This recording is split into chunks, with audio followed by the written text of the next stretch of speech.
The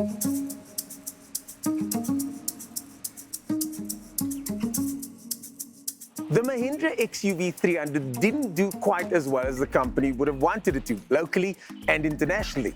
But now they've launched this, the new 3XO, and it's jam-packed with features, updates, and we've been told it's more than just a facelift. We're here at the magnificent Sun City to find out more.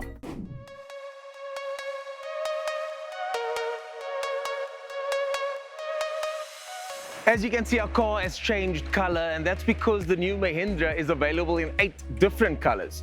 How do you know which one is which? Well, this is the top spec model, and it's supposed to be two-tone. Well, the tones look similar, but the top spec model comes in two-tone, and this one over here is automatic.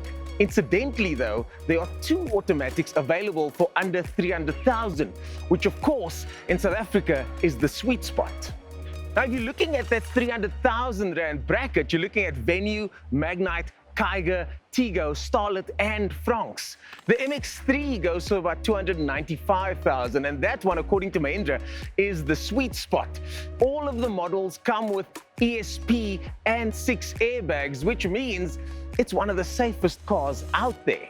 I do quite like the styling, and this one comes with C-shaped LEDs and daytime running lights as well. It's even got LEDs at the back. Now, I too thought this was just a facelift, but there's a lot going on, and most of it's going on the inside. This top spec model is fully loaded, but check the spec sheet to find out what the lower spec models have. But let's focus on what's going on inside here. You've got 2 10.25-inch screens in the front here, one for your digital display and one for your infotainment system over here. It's got a 360-degree camera, it's got wireless charging, 65-watt Type-C and Type-B USB chargers. Apparently, you can charge your laptop with that charger as well. It's got a cooled glove box, it's got a moon roof, the biggest in class, and the safety features continue with extra rigidity added to the chassis, but you do get a relatively spacious interior, and even at the back, 3 people can sit there. This is the part where I say that we've got reach and rake adjustable steering, but we don't. The steering goes up and down, but I have to say, the steering rim feels a bit thin, but I think it's just because we're used to giant thick rims a la BMW. I'm looking at you. You do, however, get all the controls you need on the steering wheel here, as well as the adaptive cruise control and an absolutely, and I'm not exaggerating here, banging sound system on the top-end model. So it's time to leave Sun City. Unfortunately, it's been fantastic here, but that does mean I finally get to spend more time with the Mahindra and tell you what it's like to drive. Let's go.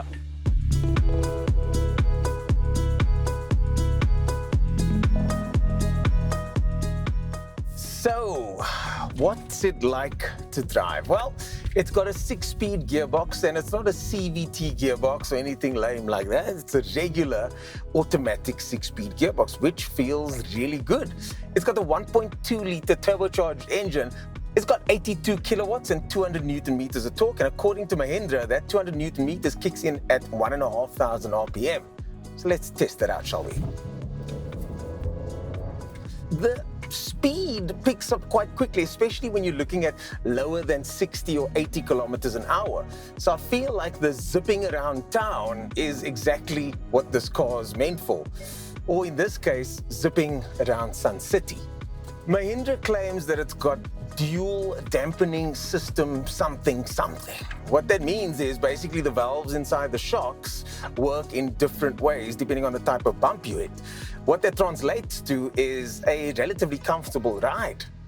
Yeah, feels comfortable inside here. And then there's one trick that I really do like, and that's the fact that it is very quiet in here, and you are very much shielded from the noise of that 1.2-liter turbo engine. The fuel consumption at the moment is set to kilometers per liter, and I've done the calculations. The claimed figure is 6.6 liters per 100, and we're averaging now between 7.5 to 8 liters per 100. This car comes with level 2 autonomous driving, which means that you switch it on and it will stop with the cars in front. It will restart and go again if the car in front moves, which is very unusual. Most South African cars have level 1. So the adaptive cruise control system works really, really well. Over bumpy roads, though, I do feel a little bit of herky-jerk movement, but it's hardly noticeable to most, I think. With the influx of highly spec Chinese models, this car plays in a very interesting space. Once you start going over that 400,000 Rand mark, you start messing with the bigger Tigo models. But under 400,000, there is a lot to play for. And with Mahindra's proven reliability, this is suddenly becoming a lot more enticing. I definitely think, as Mahindra says, this is going to cause a little bit of disruption in the segment.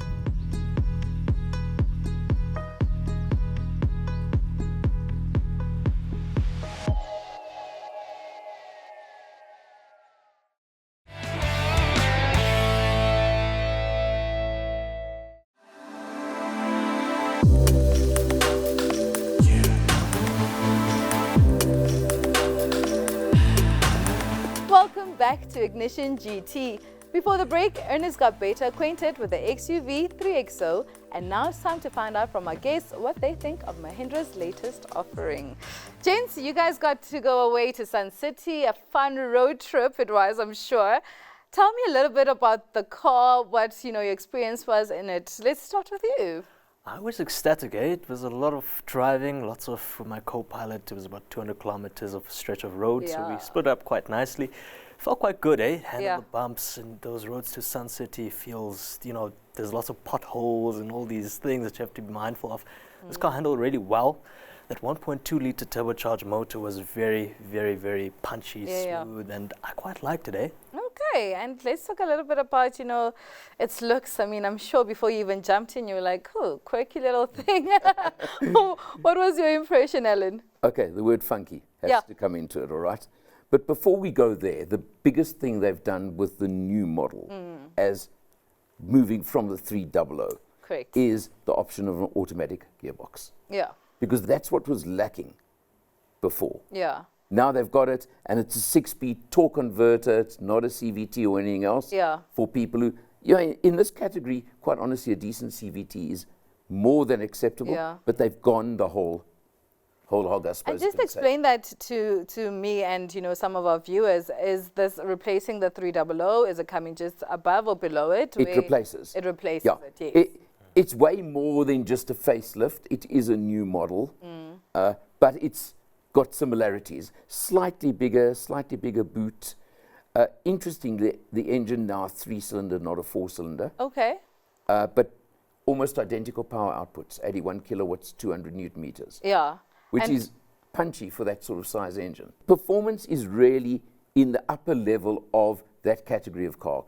It's not a sports car. Don't of course not, don't pretend. But it is very good, and as I say, more than adequate for the kind of car it is. Correct. The other thing is that they've gone the whole way with safety spec on this car. From the entry model, 6 airbags, which is already, that already stands out. That's good, yeah. There are a number of specification derivatives. Yes. Because they've all got the same engine and either manual or auto gearbox. That top model has got lane keep, lane departure, blind spot warning. Again, the term ADAS just makes life easy, but it's got all of it. Just looking at the product, and it's just being among so many others in that segment. How do you think it fares? And let's talk a little bit about pricing. How is it priced as well? I think it's priced quite accordingly. It was quite a lovely package that we had, interior, the appointments, everything that you got. Obviously, it was a top spec, the X7L model. Yeah. But the range kicks off from 254 grand. So you do have a lot of choices to pick from, about 5 different models. Okay. And they did say they are targeting the Suzuki Franks, obviously the Starlet Cross, obviously it's the same. Yeah. The same. This is a Magnite. And yes, the popular Cherry Tiggo 4 Pro as well. But I think this car, it stands out. It definitely stands out because of its pricing, and I quite liked it. I didn't really, not to bash the Franks. This felt more stable. Oh, okay, what you mean, yes. Even when the build, it just feels more sturdy. I quite liked it. Funky, trendy, definitely targeting the youthful demographic as well. And I think this might be a good look at.